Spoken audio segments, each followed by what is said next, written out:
Hola, ¿qué tal? Buenas noches. Hoy último día del año aquí en 60 Minutos con Periodistas. Hacemos balance de lo que ha dado de sí este año 2013 aquí en la ciudad de Vigo, pero antes hablaremos del tema de la semana, la compra de Nova Galicia Banco por parte del banco venezolano Banesco.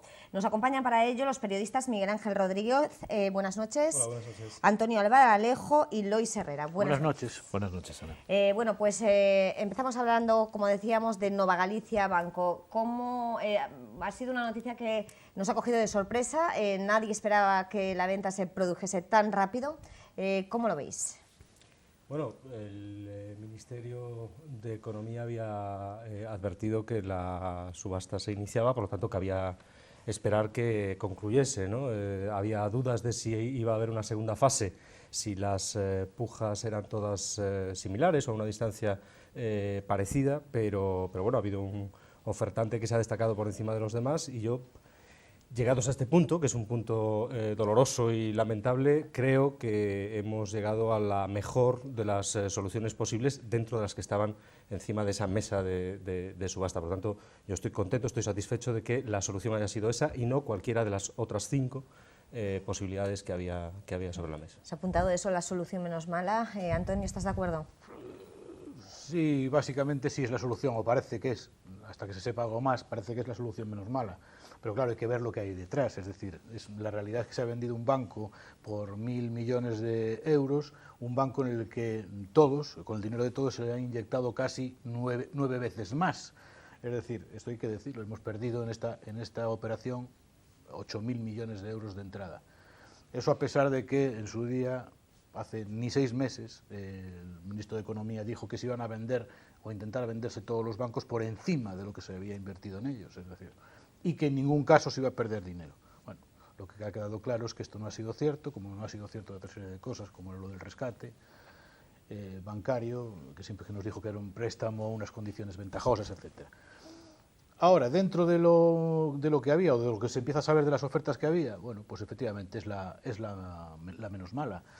Y para mí sí que tiene una ventaja con respecto a las otras, es que no representa o no es uno de los lobbies bancarios españoles que nos tienen acostumbrados a este tipo de operaciones cutres que tenemos ahora, que es no dar dinero para nada y llegar a beneficios como los que se saben hoy, beneficios casi del 100% que han tenido este año, hasta mitad de año, falta la otra mitad de año por saber, que es especulando con el dinero. Es decir, se han hecho ricos o han conseguido salir de este bache especulando con el dinero. Se supone que este es un banco que viene de fuera y que a lo mejor pues tiene otra filosofía y sí va a dar entrada o va a dar salida, en este caso, a dinero para préstamos para que la gente pueda mover el dinero.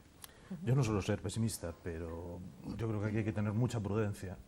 Si es verdad que ha sido el banco que, digamos, más dinero ha ofertado, que las otras ofertas se quedaban todos entre 500 y 600 millones, incluso alguna más pequeña, entre los bancos y los fondos que estaban en esa subasta. Sí es verdad que el Banesco ha ofertado 1.000 millones de euros, lo cual es una cantidad importante, pero estoy de acuerdo con Antonio, es decir, nos ha costado a todos los españolitos 9.000 millones esta jugada de unir Caixa Nova y Caixa Galicia.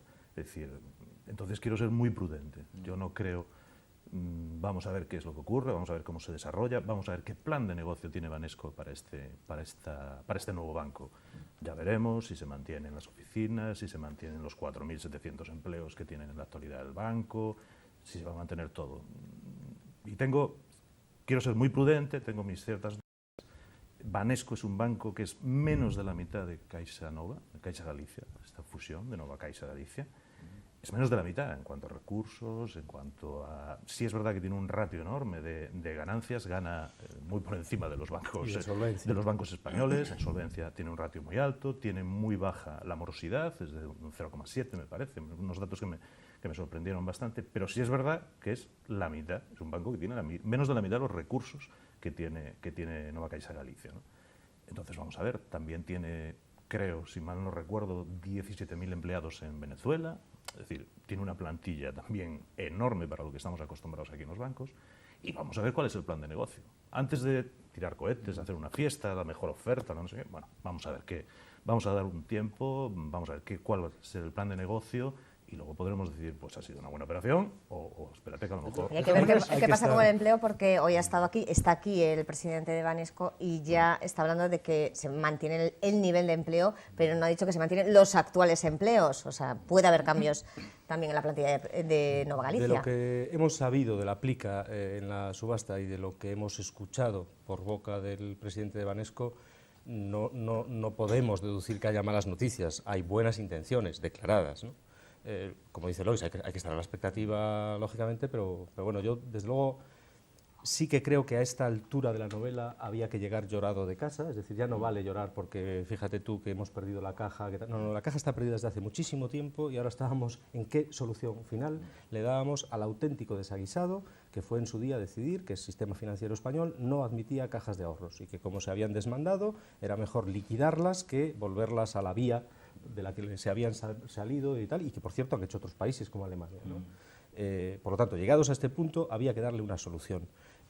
La solución que se ha dado, si mantiene el equipo gallego, que ahora mismo está liderando la caja, con el plan de negocio que tenía y que por lo hecho hasta ahora no va mal, la caja está en beneficios, bueno, la antigua caja, ahora banco, está en beneficios, y si además se mantiene el empleo y el proyecto de expansión que dice Escotet, que el presidente de Banesco que va a hacer, es un proyecto de expansión en Galicia y pensado para Galicia, bueno, pues cabe concluir que no es un mal proyecto, es decir, esa música no suena nada mal.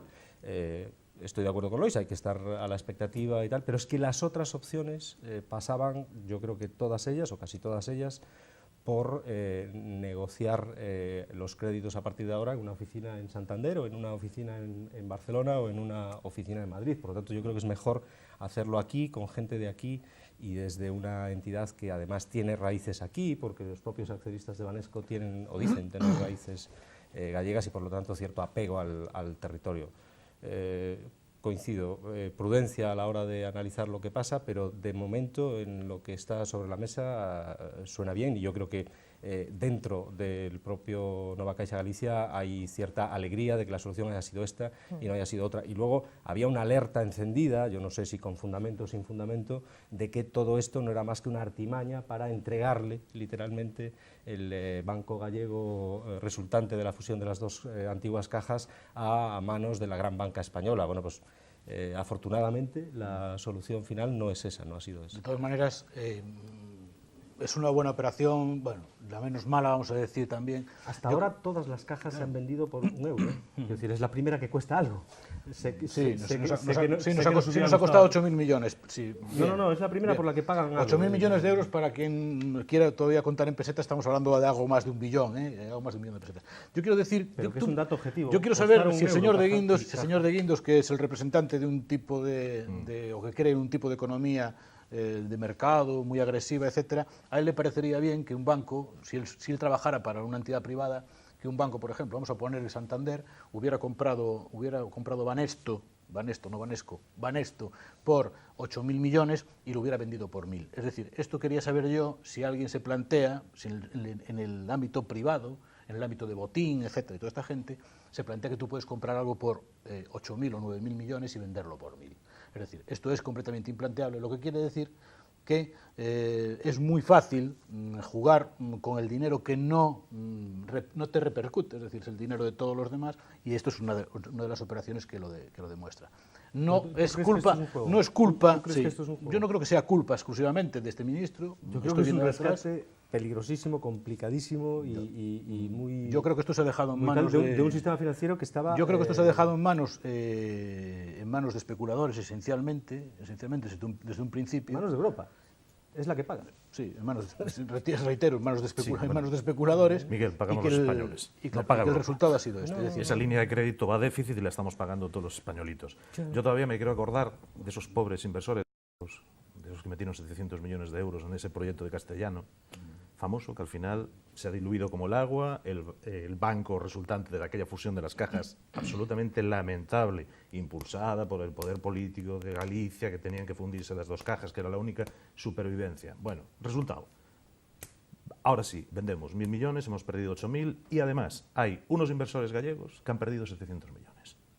Pero eso gracias al proyecto de Castellano. Hace tiempo ya. Aplaudido, etcétera, etcétera, etcétera, por la administración de Galicia. Plantéatelo de otra manera. ¿Cuál era la alternativa? ¿Cuál era? Yo no estoy ni capacitado ni tengo capacidad para ver ahora cuál podría haber sido la alternativa. Yo no lo sé exactamente. Yo lo que sí sé es que Galicia tenía bancos, tenía cajas, tenía bancos, y en estos momentos Galicia no tiene nada. No hay absolutamente nada de entidades financieras gallegas. Sí, pero efectivamente queda un pastor, pero que es del Banco Popular. No es Galicia, es decir, el sistema financiero español tenía 44 cajas y ya no tiene ninguna. Hay cajas todavía, y lo sabes perfectamente. Hay dos o tres que están funcionando muy bien.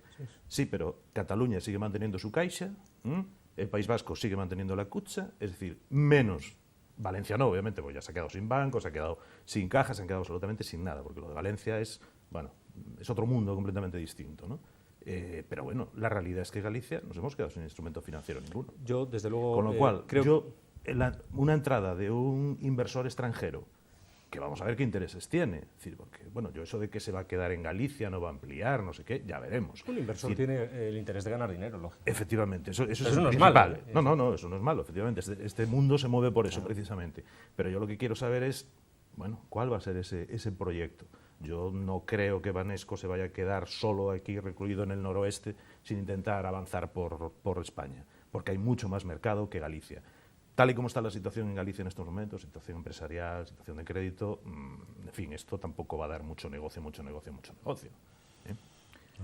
Vale, que todavía tiene este nuevo banco resultando de aquella fusión de las cajas, todavía tiene el 35% del ahorro de Galicia, que es mucho, lo tiene en las zonas muy rurales todavía, ¿no?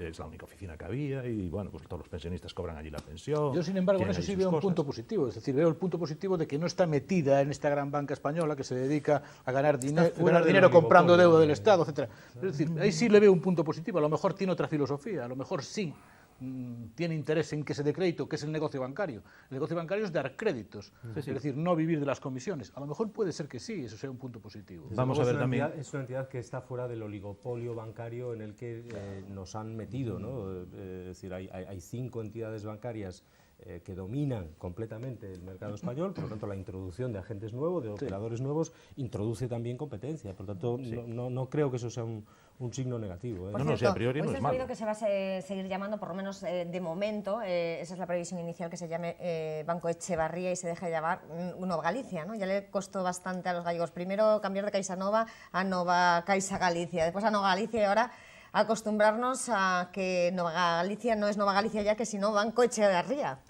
¿Qué os parece? No, esto lo solucionamos muy fácil, que es Chamalle X y ya está, que yo creo que era el nombre que debería adoptar, Chamalle X y ya está, ¿no? Yo creo que eso no tiene Banco Echevarría.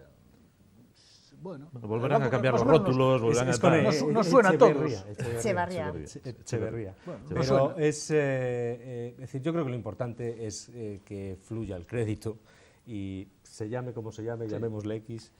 Ojalá la solución adoptada pase por inyectar el crédito y el dinero suficiente para que haya crédito y que los proyectos de innovación y los proyectos de emprendimiento y tal tengan el cobijo financiero que no tienen y que llevan muchos años sin tener. Sí, que se queden los puestos de trabajo, porque ya han salido a la calle algunos trabajadores en Santiago de Compostela para protestar, ¿no?, por la incertidumbre que crea este nuevo proceso. Lo que sí, yo creo que a ver sí que si realmente se cumple esa previsión, ¿no?, de, bueno, pero a poco más de 12 horas de que esa subasta se haya decidido y a poco más de 3 horas de que se haya firmado el acuerdo, es prematuro empezar a decir. De momento lo que tenemos es una declaración de intenciones y, como decíamos antes, la declaración de intenciones no suena mal. Es decir, lo que está diciendo el presidente Banesco es algo que nos debe de tranquilizar a priori y luego, pues lo que decíamos antes aquí, habrá que estar muy atentos y seguir de cerca la jugada, ¿no? Lo que digamos que la música suena muy bien, la música suena muy bien, pero bueno, yo creo que nos hubiese sonado exactamente igual si hubiese venido la Caixa, si hubiese venido el Santander, la música más o menos hubiese sido la misma, inicial. Yo no estoy de acuerdo. Yo creo que la música inicial hubiese sido la misma, luego hay que ver la partitura. El solapamiento objetivo que tiene el Banco Santander en Galicia o que tiene el Banco de Bilbao en Galicia, insisto, es objetivo, son matemáticas, son sucursales abiertas que se solapan y que sobran. Por lo tanto, este hombre ahora tiene una oportunidad buena para demostrar si tiene otro estilo, si tiene otra manera de pensar, si tiene otros objetivos, que es explicar exactamente cómo se ha producido esto. Es decir, este es el momento que tiene. Dado que ya sabemos quién no lo va a explicar, lo sabemos claramente. Bueno, hace poco hacía una entrevista que chocó bastante porque hace poco él mismo se autodescartaba, ¿no?, de este proceso, decía que era demasiado pequeño, Banesco, como para absorber en este caso a Nova Galicia. Pero el precio era competitivo, claro. Y después, unos meses más tarde, pues hay un cambio de planes, ¿no? Sí. Es sorprendente cómo puedes llegar a decir algo en una entrevista tan tajantemente y Ellos después hicieron... hubo Mira, cambios ahí en el camino. No sabemos qué. Tenemos que extraer alguna conclusión de los dos grandes acontecimientos empresariales y tal que hemos vivido en muy pocos días aquí en Vigo, ¿no? Es decir, en muy pocos días, capital extranjero, latinoamericano en los dos casos, se ha hecho con una entidad financiera emblemática por un lado ayer y un constructor naval también emblemático, el mayor astillero privado de España hace muy pocos días, ¿no? Y a lo mejor tenemos que empezar a acostumbrarnos a que el capital gallego busque negocio fuera e invierta fuera, y yo creo que hay sectores muy maduros en Galicia que lo llevan haciendo mucho tiempo y son ejemplos de éxito. Pero acostumbrarnos también a que capital, ojalá seamos objeto de deseo de capital extranjero interesado en invertir y en hacer sectores, porque tenemos que empezar a acostumbrarnos a que la economía verdaderamente es global y que competir en el mercado en el que estamos requiere también una visión global, ¿eh? Sí, yo antes de eso, yo sigo pidiendo lo mismo. Antes de llegar a eso, que está muy bien que entre capital, etcétera, estoy de acuerdo. Esto sí estaría muy bien que nos acostumbraran a darnos explicaciones, es decir, a explicarnos cómo se producen estas cosas, cómo entra Pemex en Barreras, cómo es el proceso, cuánto se va a pagar, cómo ha funcionado, cómo se han firmado esos contratos que nunca se han visto, se produce etcétera. muy Una serie fácilmente. de cosas que sí sería muy interesante. Se produce muy fácilmente. Este país en estos momentos está en liquidación, es decir, estamos vendiendo absolutamente todo. Pero Cualquiera que venga con dinero de donde sea va a ser bien cosas... recibido, es decir, porque la realidad es que está todo en una situación. Se han bajado los costes laborales enormemente. Es decir, para cualquiera ahora venir a comprar una empresa en España es negocio absoluto. Entonces, es decir, hay una situación muy lógica del país, con una crisis muy profunda, una situación de ausencia de crédito por las propias entidades financieras del país, empresas en derribo y en liquidación. Cualquiera que venga con 2 duros se la compra. Es decir, antes hablabas Barreras, bien, mire Pemex, le ha costado 6 millones de euros, el 51% de Barreras. Y ya lo han dicho muy claro, vamos a hacer un atunero. Ya veremos después esos otros contratos que quedan por ahí a la larga, ya lo veremos, porque Barreras no está especializado en hacer buques tanques, sí en hacer atuneros, y ese es el primer compromiso que tiene. Bueno, y offshore luego, también, y ferries. Algo de offshore, pero sobre todo ahora atuneros, nada de buques tanque, que son 2 de los famosos proyectos que trae en teoría Pemex debajo del brazo, que bueno, ya lo veremos, porque yo llevo oyendo lo de Pemex, que se cortaba chapa, llevo oyéndolo desde el 2011. Bueno, pero ahora, estamos a finales del ahora 2013. Estarás conmigo en que hay que ser ya un poquito menos escéptico, ¿no? Por lo menos un poquito no, menos no, escéptico. a ver, yo soy realista. Los hemos tocado, Yo soy hemos realista. podido hablar con ellos. Sé que han comprado. Barreras ha cobrado 5.200.000, que decir, Sé que ya han empezamos comprado a creernos, una lo digo empresa yo, ¿no? por 6 millones de euros, que ya han declarado claramente que lo que quieren es abrir un astillero en México Desde el para minuto trabajar uno, allí. desde el minuto uno. Sí. Se llama Con lo cual, transferencia de tecnología. efectivamente, con lo cual ya sabemos, compro una cosa muy barata, cojo su tecnología, su know-how, me la llevo a México y luego esa cosa barata ya veremos qué haré dentro de unos años, si me interesa mantenerlo o no me interesa mantenerlo. Esa es la realidad, pero es un proceso que está viviendo Pescanova exactamente igual, empresa pionera y puntera en este país.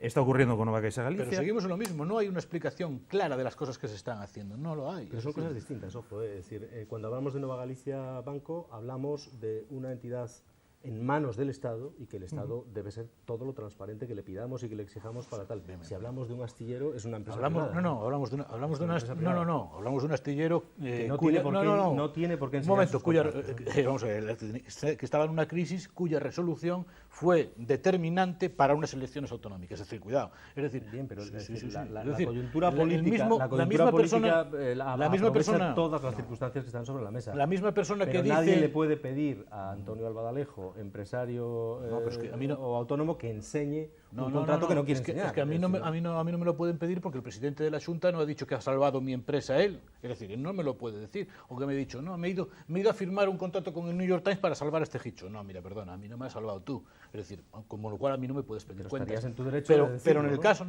pero es que en el caso de él yo me he ido a México y he firmado un contrato para hacer varios barcos. Bien, yo lo que digo es que eso se debe de explicar. Eso y el proceso actual. Pero se ha explicado, lo que pasa es que no se lo creen. No.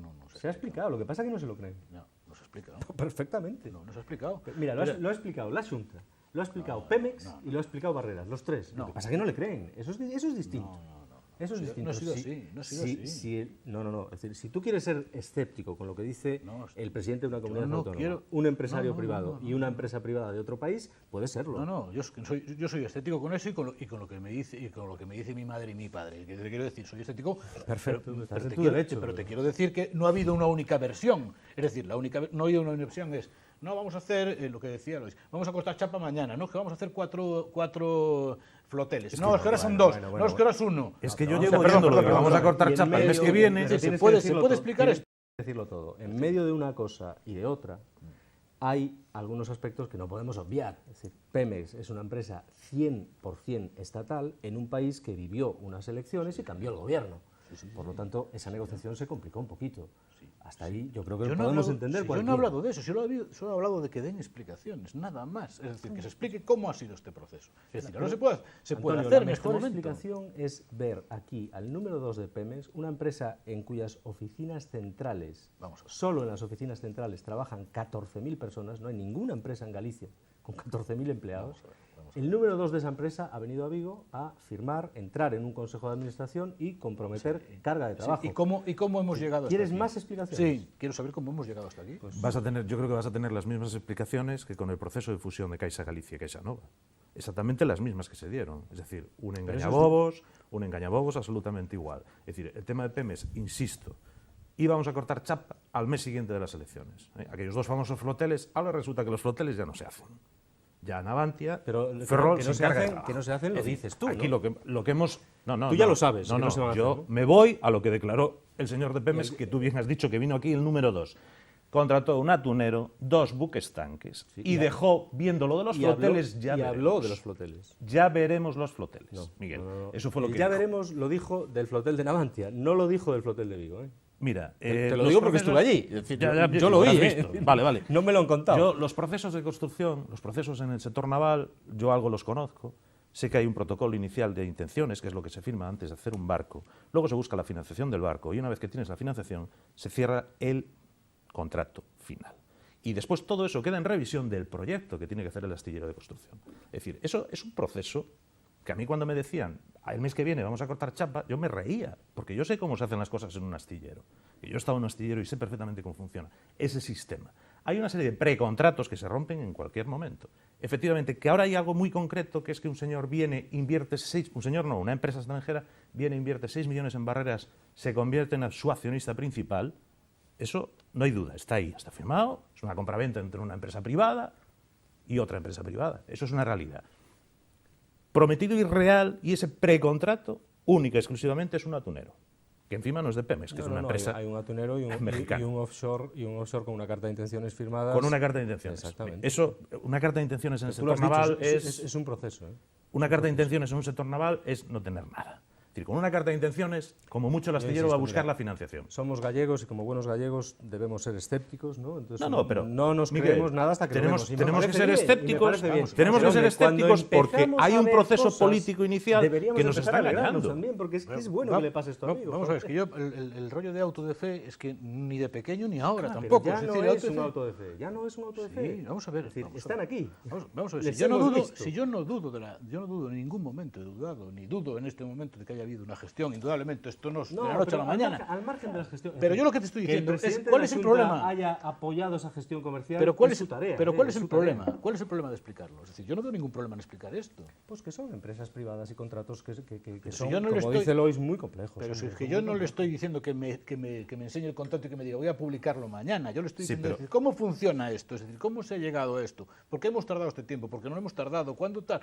Pero Antonio, esto es tan complicado de hacer. Antonio, quien tiene que dar explicaciones es el presidente de la Xunta, que lleva 2 años diciendo que íbamos a cortar chapa al mes que viene. Ese es el que tiene que dar las explicaciones. Y tiene que dar sus explicaciones políticas. Y de verdad, decir lo que ha ocurrido en este proceso. Pero es que lo tiene que decir exactamente igual del tema de Nova Caixa Galicia. Es decir, exactamente igual. Y está hurtando ese derecho que yo tenemos. Si esa gestión va a llevar a que 1.000 personas, o 1.200, o 1.300, o las que sean, empiecen a trabajar dentro de 2 meses. ¡Chapó! Acojonante. Yo soy el primero en aplaudirlo. Sin ningún tipo de problema. Pero yo quiero... Es tan complicado que nos expliquen eso. Pero qué mejor explicación que la conclusión de esas cosas. ¿Qué mejor explicación? Es decir, ¿qué os falta por saber? Es decir, Pemex ha entrado en el accionariado de Barreras, Nova Caixa Galicia se ha vendido no al poder bancario, que era el gran temor que tenía. ¿Y esta es toda la explicación con la que tenemos? No. Es decir, insisto, en medio, en el caso de Pemex, ha habido un cambio de gobierno en un país que el gobierno es el primer y único accionista de la empresa. Por lo tanto, ha habido que volver a negociar todo desde cero. Afortunadamente, parece ser que se ha podido hacer. Y en el caso de Nova Galicia Banco, decidido que el sistema de cajas había que estrangularlo y aniquilarlo, habría que poner en el mercado esto. ¿Era la mejor opción? A mí me hubiese gustado esperar y que nos diesen más dinero, pero primero, eso no estaba garantizado, y segundo, Europa no quería. Por lo tanto, si hay que vender y hay que subastar, hagámoslo al mejor postor. ¿Se ha hecho al mejor postor? Parece que sí. Pues parece que sí. Parece que sí, parece que sí. Por lo tanto, queremos... Llevamos 2 años sin saber qué es lo que ha ocurrido. Mi realidad es esa. Los hechos ahora son esos, efectivamente. Ya tenemos un banco vendido, viene un extranjero lo compra, un astillero comprado, en fin. Eso son los hechos, innegables. ¿Qué es lo que ha ocurrido en todos estos 2 años? Eso es lo que desconocemos absolutamente. Pues ha habido manifestaciones en la calle de gente que prefería que las cajas se fueran con bancos de otro país. Ha habido manifestaciones políticas y acuerdos políticos diciendo que había que hacer una fusión, que era lo que completaba un mapa amplísimo de fusiones que duraba más de 50 años en Galicia, fusionando entidades pequeñas, luego un poco más grandes y luego tal. Y había que completar ese mapa con una gran fusión porque tocaba. Y gente que no quería. Esencialmente lo que ha habido manifestaciones, estas son contadas, pero lo que ha habido manifestaciones es de gente a la que le han robado literalmente sus ahorros. Estos son los que más se han manifestado. Pero eso es un problema paralelo gordísimo que no se ha resuelto y que ojalá se resuelva. Ojalá ahora le aprieten las tuercas al nuevo propietario. Lo que quiero decir es paralelo al otro problema. Son manifestaciones en relación con estas, son muy poco numerosas. Es decir, sí, ha habido alguna, bueno, también con algún interés, con un trasfondo político. Digo, ha habido una muy sonada. Indudablemente con algún trasfondo político. Algunos han visto hasta 300.000 personas en esa manifestación. Sí. Pero te digo que las más numerosas han sido de la gente, del hombre honrado que ha trabajado toda la vida y que le han robado literalmente el dinero. Hombre, otros se gastaron 1 millón de euros. Otros se gastó 1 millón de euros en hacer aquella famosa auditoría que avalaba la fusión, que ni era una auditoría que avalara la fusión, sí que costó 1 millón de euros a todos los gallegos y que al final son 4 papeles malmente expresados que no valen, desde luego, ni 5 euros. Otros han gastado 1 millón de euros, mientras otros a lo mejor salían en la calle defendiendo a lo mejor algo que podía ser inviable, que no sé, yo no lo sé, porque también aquella propuesta inicial y aquel proyecto avalado por el Ministerio, de aquellos famosos SIP, porque ya parece que nos olvidamos de toda la historia, aquellas famosas uniones temporales de varias cajas, no sé qué, no sé cuántos, para luego que naciera un banco al cabo de 4 años. Ese asunto es que vino aquí el presidente del Banco de España a decir que de UTE nada, ¿no?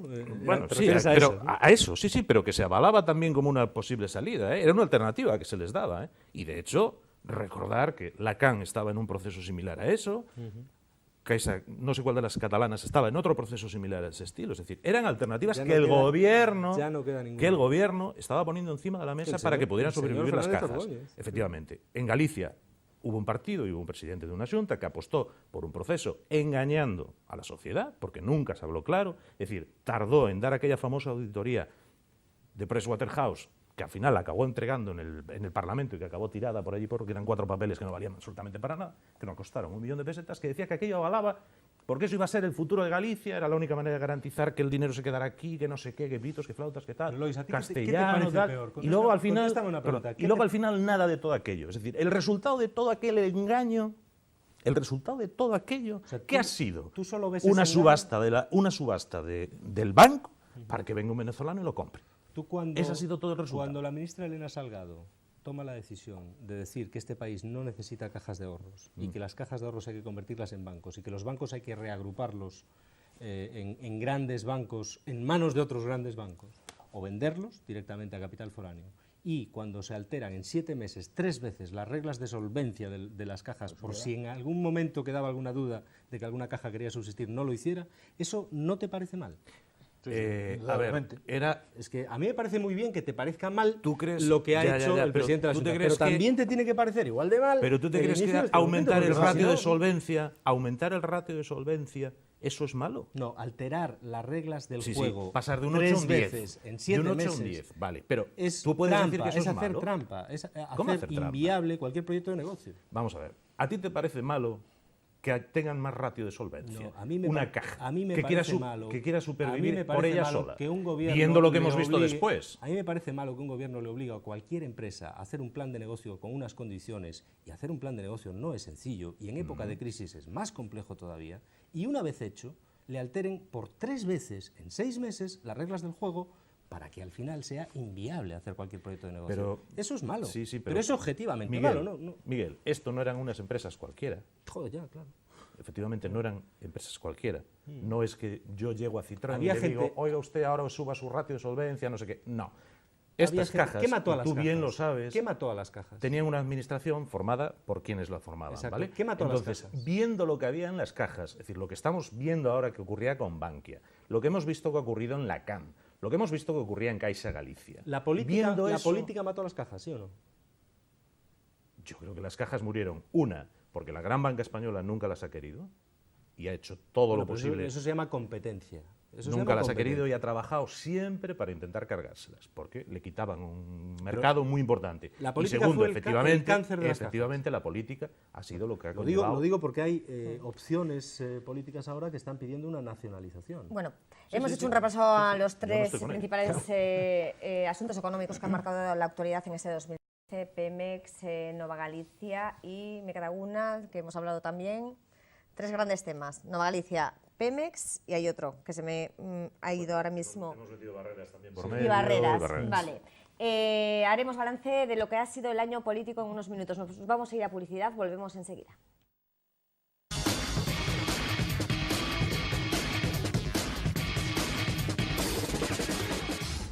Bueno, pues después de hacer balance de las noticias económicas del año, vamos a hacer balance político. ¿Cómo calificáis este año políticamente aquí en Vigo? ¿Cómo lo habéis visto? ¿Ha pasado sin pena ni gloria? Un año, ¿cómo lo calificaríais? Miguel. Bueno, hombre, no sé, yo casi me atrevería a dividirlo entre lo trascendente, aquello que tiene que ver con la situación del país y que afecta mucho a esta ciudad, y a eso le llamo lo trascendente, y lo accesorio que puede ser a lo mejor la rutina del día a día política y demás. En esa rutina del día a día, pues yo creo que no atravesamos un buen momento y vivimos en un clima de crispación que yo creo, insisto siempre, en que no es bueno para Vigo, y el resultado yo creo que ya lo estamos viendo, pero lo padeceremos y lo veremos con más nitidez en el tiempo. Y luego, en lo esencial, bueno, pues yo quiero pensar que infraestructuras importantes que se están haciendo en esta ciudad pueden tirar de la economía. Incluso las noticias de las que hablábamos en la primera parte son noticias que también tendrán mucho que ver con el devenir económico de Vigo y de Galicia en general, pero de Vigo en particular. Y yo creo que infraestructuras como el tren de alta velocidad es una buena noticia. La situación del aeropuerto, por contra, es una mala noticia. Creo que infraestructuras como el hospital, con todos los líos añadidos y de interpretación que se quieran hacer, es una gran noticia para esta ciudad, porque es una demanda histórica que se satisface. Creo que resolver el problema medioambiental de la ría, histórico también, será una buena noticia para Vigo. Creo que el puerto puede volver a coger el pulso de una parte de la economía de la ciudad. Entonces, hablar en estos momentos de optimismo es muy difícil, porque la situación no invita para nada a ser optimista, pero algunas de las cosas que han pasado durante este año yo creo que debemos interpretarlas en clave de futuro, y no son, en absoluto no tienen, para mí, desde luego, una lectura mala. En el día a día, pues lamento que la crispación sea la que presida todas las relaciones, casi todas las cosas que ocurren en la ciudad, en lo cotidiano, y, insisto, creo que eso no nos lleva a ningún lado. Por cierto, hablando de eso, que antes hacía mención a 3 temas económicos importantes, se me fue el santo al cielo y no mencioné uno de los 3 temas. Uno era Pemex, otra Nova Galicia y otro Pescanova. Pescanova, sí. Hombre, yo creo que hay un resumen Antonio. bueno hoy, que es el que hace la delegada de la Xunta en Vigo, con una persona que muy sincera, me ha parecido sincera su afirmación de hoy, diciendo que en Vigo no hay políticos de altura, incluyéndose. O sea, está muy bien, porque es cierto. Es decir, en Vigo no hay políticos de altura, y lo que hay es un poco aquello del país de los ciegos, el tuerto es el rey, y eso es lo que está pasando en Vigo. En este momento el tuerto es el rey, indudablemente, es decir, es lo que hay. Si vemos los puestos por quienes están cubiertos en este momento, que se supone que son cargos políticos, bueno, pues ahí está un poco la respuesta de cómo le va a Vigo. Es decir, estamos en un momento de crisis con los peores políticos posibles. Tampoco Vigo ha destacado mucho nunca por tener unos grandes políticos, unos grandes gestores, pero estamos en el peor momento, peor momento posible con los peores políticos posibles. Y es muy agradecer que alguno sepa reconocer esas limitaciones y diga que efectivamente tenemos un plantel de gestores públicos bastante cutre. Eso por un lado. Y dos, esta es una ciudad que vive unos problemas muy serios. Es decir, el primero es el problema del paro. Es decir, el paro en Vigo, según la última encuesta de población activa, crece más en Vigo que en todas las demás grandes ciudades prácticamente juntas, me parece que es quitando Ferrol. Es decir, si sumamos todas las demás, crece más el paro solo aquí que en todas las demás juntas. Esto es un problema gravísimo que no hemos sabido afrontar. Y después tenemos problemas muy serios a nivel doméstico, es decir, quitando ya Pescanova, quitando Freiremar, esto es una auténtica tragedia. A nivel puramente doméstico están otros, como es el problema del auditorio, es decir, tenemos una gran infraestructura que estuvimos dando por saco ahí un montón de tiempo, a ver si nos la concedían y no sabemos qué hacer con ella. Tenemos el tema de la biblioteca, tenemos el tema de los comedores escolares, tenemos el tema de los colegios, también a muchos están sin arreglar, es decir, estos son temas que no se han solucionado en su totalidad. Y después está lo que comentaba Miguel Ángel, es decir, que hay un enfrentamiento y unos tiran para un lado, otros tiran para el otro, no se llega a ningún tipo de acuerdo, es decir, no hay un punto de encuentro, donde alguien esté dispuesto a ceder parte de su posición y otro esté dispuesto para llegar a un consenso que sería lo adecuado, no.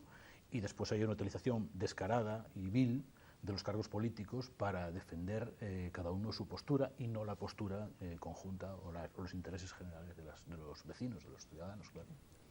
Bueno, yo creo que Vigo está inmersa en un contexto general que estamos viviendo no solo en esta ciudad, sino en todo el país, en una situación de una crisis profunda en la que no hay visos, por lo menos a corto plazo, de que podamos salir. Es decir, eso es una realidad. Vemos una ciudad donde se han paralizado proyectos como la biblioteca, que si no, la ciudad de la justicia, en fin, una serie de cuestiones, con una virulencia además política de enfrentamiento de unas instituciones con otras exacerbada en muchas ocasiones, que nadie pone mucho de su parte tampoco por arreglarlo, eso también es una realidad.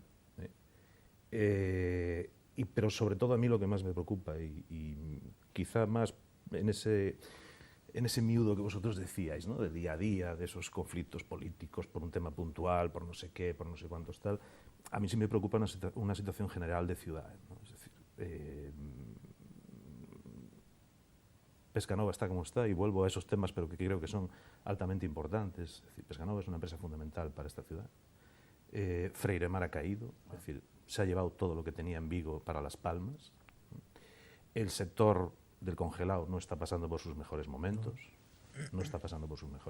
Cerró Frigoríficos del Berbés.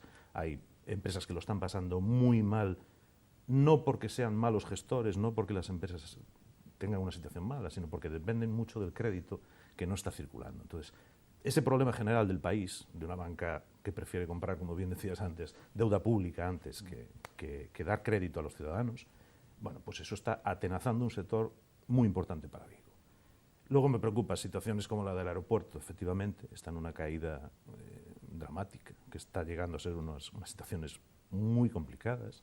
Es decir, bueno, todo, a mí me extraña, yo tiro siempre mucho hacia el sector de la pesca porque para mí es un sector fundamental de esta ciudad. Es decir, aquí tenemos dos pilares, la pesca y Citroën, y el resto son añadidos muy pequeños, ¿no? El sector naval, que yo lo englobo también en ese sector marítimo pesquero, si queréis, ¿no? Citroën, que tampoco está en su mejor momento. Que tampoco está en su mejor momento, que ya está hablando de un ERE para el año que viene, para 800 trabajadores. Bueno, yo creo que la automoción sí está encauzada. Creo que sí, que no es lo peor. Que se conocieron hoy sí que no son malos datos. No son malos datos. Está en su mejor momento. Pero tampoco está en su mejor momento. Está eso, planeando un ERE. Todo va a depender también de cómo sea la compra externa, porque lo que están viendo ahora es que todas estas fábricas europeas están vendiendo más fuera que dentro. Dentro del mal momento generalizado que vive la automoción, la fábrica de Vigo está en un buen momento, y eso es decir, a nosotros nos debe alegrar mucho, porque lo contrario sería una herida de muerte. Vigo, gracias a Dios, la fábrica de PSA siempre ha sido de las mejores del grupo, además ha presumido de eso y bueno, creo que las relaciones laborales en la empresa favorecen también. Ojo, una fábrica en la que se ha puesto dinero público, 120 millones de euros.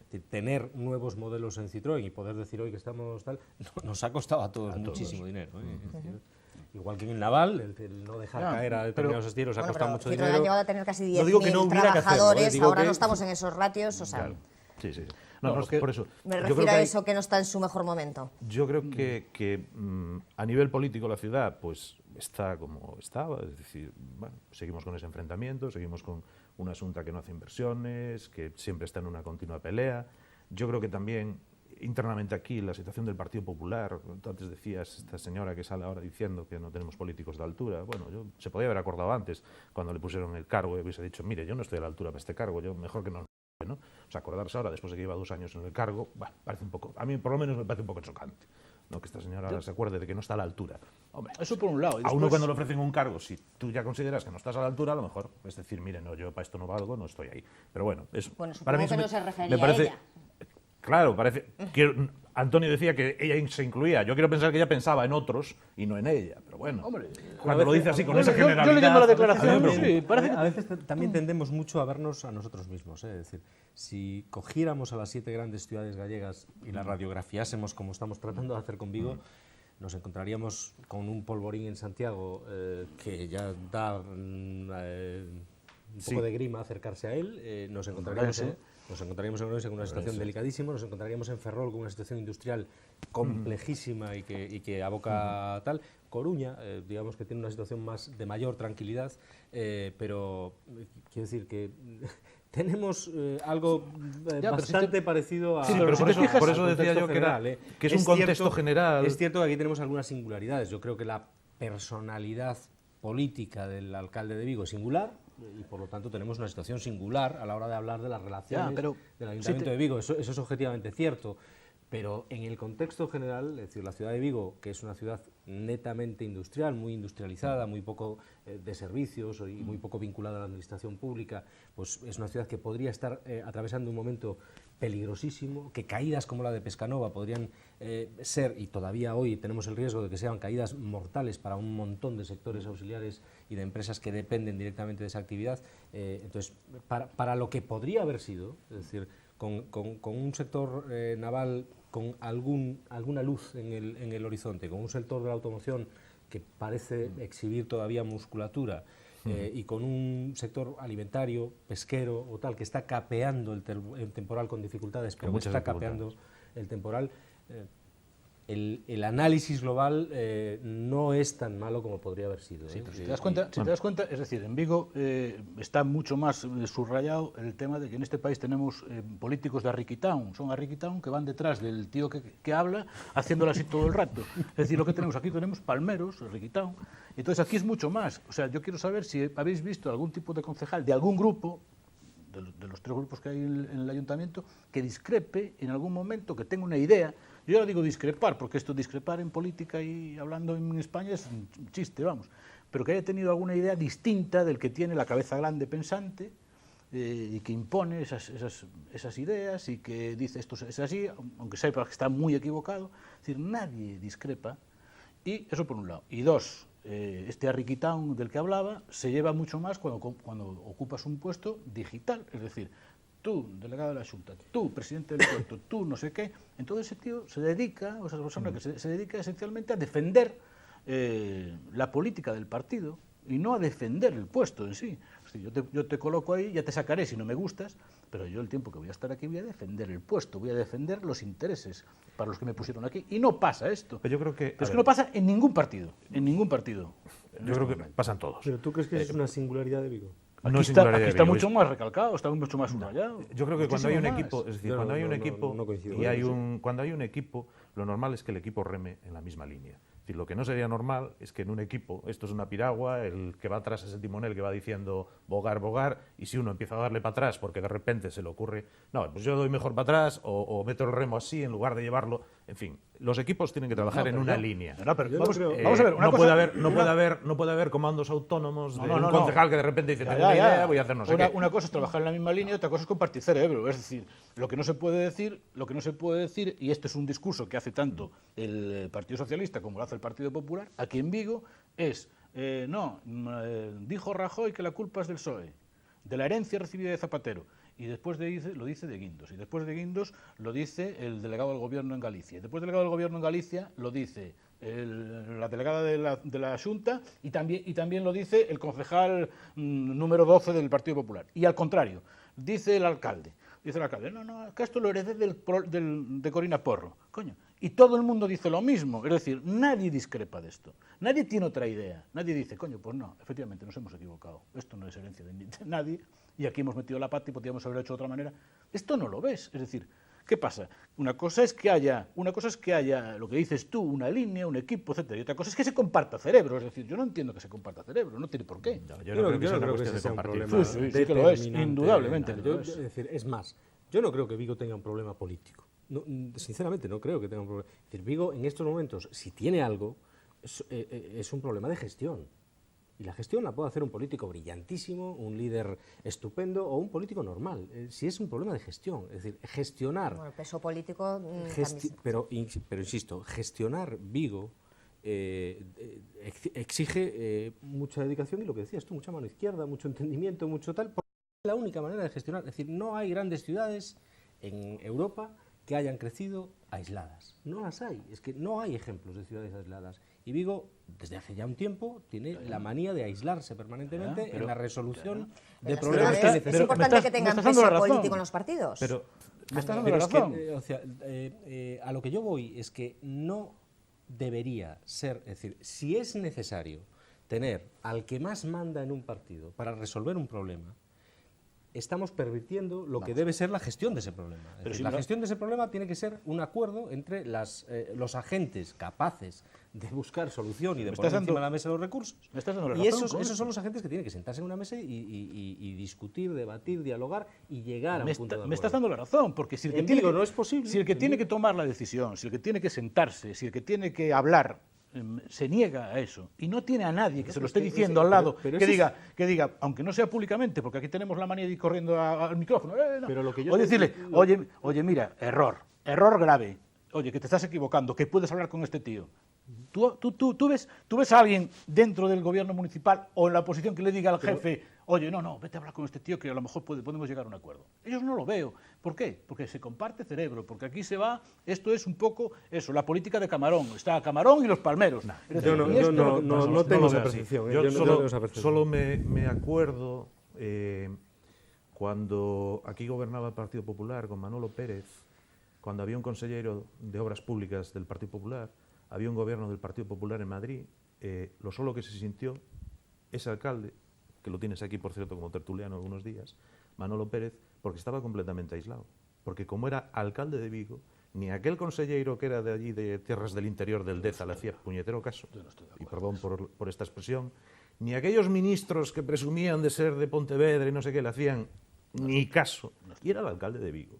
Eso se vivió con un partido, todo del Partido Popular, es decir, Gobierno Central, Autonomía, Diputación y alcalde del PP. Pero es que ese es el error, Lois, pensar que todo tiene que ser del mismo color para que las cosas... No puede ser. Voy a lo que tú dices, falta, a ver, esa coordinación, ese diálogo, bien.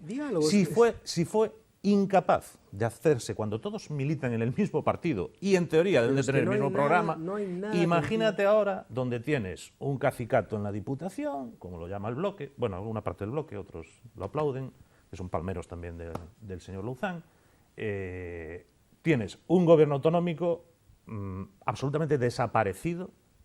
Es decir, yo ayer, viendo esas imágenes de Feijóo y un señor detrás que estaba con los ojos así, me preguntaron, estaba con gente de mi familia, y me preguntaron, oye, ¿y ese que hay ahí detrás de Feijóo quién es? ¿Qué está moviendo tanto los ojos? ¿Quién era? El consejero de Economía. No lo conoce nadie. consejero de Industria, no lo conoce nadie. Ya, pero mira, Es decir, yo tengo una... eso es un gobierno absolutamente desaparecido, sin proyecto ninguno, que va campeando temporal como puede. ¿Te refieres al consejero que vino aquí acompañando a los de Pemex y que fue a... Sí, que ayer salía detrás del yo señor te hago una Feijóo en pregunta, unas mira. declaraciones que ni los propios que vivimos aquí lo conocemos. Mira, Lois, pero como eso el resto. Si Es decir, hablamos, como eso, si el hablamos resto. si hablamos de Vigo y del intento de colaboración de las administraciones con Vigo, joder, hay que hablar con datos objetivos. Es decir, yo creo que las inversiones que están en marcha no se pueden discutir porque están en marcha. O sea, no son maquetas, no son anuncios, no son tal, son obras. Sí, yo eso no lo Y las dudo. obras que están en Eso marcha lo pongo en no duda. son discutibles. Otra cosa es que absolutamente se cuestione cada cosa que se trata de hacer en Vigo. Y eso, evidentemente, tenemos que darnos cuenta de que produce un hartazgo en las administraciones capaces de generar proyectos aquí, aquí o aquí, y que todos tienen necesidades muy parecidas, produce un hartazgo que no es bueno para la ciudad. A lo que voy yo es que, es decir, ni por parte de la Xunta, ni por parte del Ayuntamiento, ni por parte de la Diputación se necesita una talla política espectacular para sentarse, hablar y hablar de los problemas que de verdad le preocupan a la gente, que es solucionar aquellas cosas que van mal. Yo te Pero pongo... tú yo te lo pongo- dices, yo te pongo- hablar, dialogar, Pero no aquí nadie imponer. se sienta también. Claro, Claro, aquí el problema es imposible. No, no, Es es que aquí- decir, no, el alcalde... aquí hay el una alcalde cuestión. de No, Vigo- no, Hay un no, problema. si no van por ahí los tiros, es decir, salvando las distancias. O sea, Adolfo Suárez se sienta con Santiago Carrillo, el antiguo secretario general del movimiento, ministro secretario general del movimiento, se sienta con el tío de la peluca, que era el demonio absoluto y tal del régimen. Muy bien, se sienta durante 6 horas y llegan a un acuerdo. 6 horas callandos, no salen a la tele, no van delante de un micrófono. ¿Tú te imaginas a Louzán y a Abel Caballero sentados 6 horas para negociar algo? Imposible, o sea, Sin callados en una Yo habitación he visto- o en casa de alguien. Yo he visto a Louzán sentado con muchísimos alcaldes, pero Yo- no he visto a mi alcalde sentado con Yo- nadie. no, Y eso pero, es un pero yo te elemento lo digo, singular. yo te lo en digo, Vigo. sin cámaras, vamos a hablar tú y yo, sin que se entere ni Dios, quedamos en tal sitio y hablamos a ver qué pasa, vamos a intentar solucionar. ¿Tú esto lo ves factible? Te estoy contestando. He visto al señor presidente de la Diputación sentado con muchísimos alcaldes llegando a muchísimos acuerdos. Desgraciadamente, hace ¿Tú ves muchísimo factible, tiempo... poniéndolo un poquito más alto, tú ves factible a Rajoy sentado, callado, sin silencio, sin que se entere nadie, con Cayo Lara, por ejemplo? Ya no digo con Rubalcaba, porque como Rubalcaba es casi como él, pero digo con Cayo Lara. No, bueno, pero ya sabes que en verano se reúne en quiero secreto decir- con más para intentar a ver si arregla sí, esos porque temas. más es de su decir, cuerda pero en también. secreto, de que no se entere nadie. Es que eso es lo que se echa en falta. A lo que voy, Lo que se echa en falta es esto. Claro, pues a lo que voy es Bien. a que para resolver aquello que es cotidiano y que preocupa al ciudadano y que realmente la solución depende de más de una administración, hay que hablar, hay que sentarse, hay que dialogar. Y Sí, eso pero llevamos demasiado pero el primer tiempo paso antes sin de eso, verlo en Vigo. el primer paso antes de llegar a eso es pensar en el ciudadano. Y no pensar en las próximas elecciones, no pensar en mi partido, no pensar en que ayer pero dije eso es en la lo tele tal desgracia. cosa y la voy a mantener. Es decir, esto Pero aquí partimos de una base. Hay quien está intentando jugar ya electoralmente desde que se perdieron las elecciones, que se llama Abel Caballero. y que se llama de otra manera, que todavía no tienen candidato, pero el señor Louzán está intentando jugar en Vigo y boicotear todo lo que haga el señor Abel Caballero. Eso es algo objetivo y claro, y está ahí. Tú dices, yo he visto al señor Pero eso Louzán es un sentado con muchos latiguillo, alcaldes. eso es un latiguillo, Lois. O sea, yo si también, tú me dices de yo le he algo- visto al señor Louzán, que tardó bastante, por supuesto, en recibir al alcalde de la Illa, por cierto, del PSOE, fíjate qué cosas, tardó bastante en recibirlo, y al final, porque se montó bastante follón en la isla, no le quedó más remedio al señor Louzán que sí, Manel, ven aquí, nos sentamos y vamos a hablar. A ver, ¿Y cómo funciona el señor Louzán? Yo quiero hacer esto. Tú tienes bastante próxima a la Diputación y conoces Sí. bastante bien, Sí. mejor que yo, Y por eso- los convenios que firma la Diputación con ayuntamientos de esta provincia y con ayuntamientos que yo sé de distinto color político. Bueno. Los consorcios de servicios que ha hecho la Administración, Bueno. como Administración provincial que es, han incluido siempre a todos los municipios en las mismas condiciones. Con el único municipio con el que no se ha sabido llegar a ningún acuerdo, y digo no se ha sabido por ninguna de las dos partes, no ha sido posible, es imposible llegar a ningún acuerdo con el Ayuntamiento de Vigo. Pero si fuese un problema de la Diputación, sería un problema menor, pero debe ser un problema Pero es mayor que- cuando no puede ser con la Diputación, no puede ser con la Xunta, no puede ser con ningún ministerio, no puede ser con ninguna administración, y además las organizaciones sociales de las que se dotó esta ciudad y que funcionaron durante mucho tiempo han sido aniquiladas. no tenemos asociaciones de vecinos, no tenemos movimiento Pero ciudadano, vamos a ver. no tenemos... Si no se puede, como si la no se COVID, puede sentar con ninguna, algo nos si está no, pasando. si no se sienta con ninguna administración, y estás nombrando administraciones todas gobernadas por el mismo partido, tiene que ver con lo que decía antes, es decir, con el arriquitao, el cuidado, que no se sienta con el jefe, que no se siente con ni Dios. Es decir, esto es así, por un lado, y por el otro lado es decir, me empecino mi postura, que me ha dado resultados electorales y que me va a seguir dando resultados electorales, que es el viguismo Pero ese, eso no lo el discuto. viguismo que yo Lo voy a que decirlo, digo es que es muy malo para cutre, Vigo. salchichero, es decir, y me voy a meter ahí, tal, y me empecino en esa postura. Yo me estaba refiriendo a que yo no entiendo por qué Louzán tiene que verse públicamente con el alcalde de ningún lado. Pero si no te Es estoy decir, hablando de Louzán no reuniones tiene un públicas. coche y no sabe conducir. Voy pasarme por allí, coño, y sé, oye, alcalde, vamos a hablar, vamos a tomar algo, tal, pum, hablamos. Que con esto se soluciona un montón de Tú problemas. conoces al alcalde, ¿no? Sí, No pero lo conozco, pero el yo te problema quiero de decir. de esas cuestiones no es sentarse, es llegar con una posición prefijada y esta es mi posición y de aquí no me meneo. Es decir, eso es como está actuando el Partido Popular en esta ciudad. Es decir, esa es mi posición, aquí se hace lo que yo diga y tú, alcalde, si quieres tragas y si no, tú eres el malo, Vamos a ver. Eso que no no es- dialogas, eso que no no es tal, lo que que no puede- tienes Yo creo un que proyecto de Última ciudad. intervención. Balance de este año, ya para despedirnos. Balance de este año. Yo creo que ha sido un año duro para la ciudad, en todos los sentidos. Seguimos siendo una isla en un desierto en medio, sin posibilidades de ver un futuro muy próximo.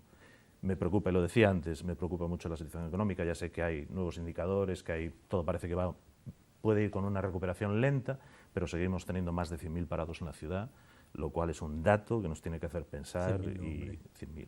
Estamos en 100.000 parados en la ciudad. En Vigo. Sí. Perdón, provincia. Provincia. Miguel Ángel. Bueno, yo insisto en cómo empezaba, es decir, yo creo que debemos trazar una línea que separe lo fundamental de lo ornamental, por llamarlo de alguna manera, y yo creo que en lo fundamental estamos viviendo situaciones y haciendo procesos tanto en las empresas como en las grandes infraestructuras como tal, que a mí me llevan a pensar en clave optimista, ¿no? Si hablo de futuro. En lo otro, en lo cotidiano, en lo ornamental o tal, seguimos con los mismos errores con los que empezó esta legislatura y que desgraciadamente nos llevan a esa rueda sin sentido, que es que no nos comunicamos con nadie, no resolvemos los pequeños problemas, pero los pequeños problemas llevan a resolver grandes problemas y en esa espiral pierde Vigo. Siempre pierde Vigo, es la primera que pierde y la última que pierde. Entonces, me da igual que haya rentabilidades políticas, que las habrá, pero pierde Vigo, sí. Vio el discurso este de ay, soy de Vigo, pobre de mí, tal, me parece ya superadísimo, ya esto no, yo no estoy de acuerdo en esto en absoluto. Es decir, ¿cómo es la situación de Vigo? Bueno, la situación estamos en eso, es decir, en que no hay capacidad para, desde la base de una relación, vamos a decir, intentar establecer una relación personal, llegar a una relación de colaboración o intentar una colaboración que sea beneficiosa para la gente. Cuando se ve que administraciones por su parte separada, sí que están haciendo cosas. El ejemplo de Diputación, es decir, con el plan de empleo que tiene en este momento, es un claro ejemplo de que se están haciendo cosas, o como puede estar haciendo aquí en temas sociales el alcalde, ¿no? Sí se puede llegar a acuerdos. Es decir, otra cosa es tener intención de llegar, bajarse un poquito el pantalón y decir, oye, mira, no voy a mantener mi postura a marcha martillo, sino que puedo ceder un poco, si tú estás dispuesto a ceder otro poco.